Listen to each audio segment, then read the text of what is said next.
183.700 benih lobster yang akan diselundupkan ini digagalkan petugas dari kantor Bea dan Cukai Palembang.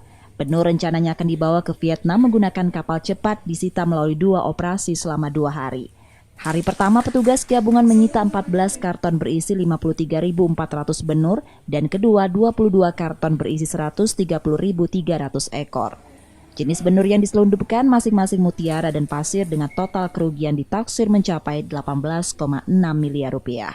Dari operasi tersebut, petugas menangkap 2 orang yang selanjutnya diserahkan ke Polda Sumsel. Tadi saya sudah sebutkan 18,6, sekitar 18,675 miliar rupiah, Pak. Itu rencana mau diekspor kemana? Dari mana? Masih pendalaman, Pak, tapi biasanya mereka ke Singapura, ke Malaysia ya, Singapura, Malaysia, dan rencananya nanti mungkin ujungnya ke Vietnam, Pak, karena yang melakukan pembudidayaan itu di Vietnam, Pak. Karena kan kadang kita membaca data kenapa Vietnam itu masih ekspor, padahal kan sebenarnya baby-nya itu kan ada di kita ya. Jadi itulah, jadi bagaimana kita menjaga upaya. Benur yang gagal diselundupkan selanjutnya akan diserahkan ke Stasiun Karantina Ikan Pengendalian Mutu dan Keamanan Hasil Perikanan Palembang untuk dilepas liarkan di perairan Lampung.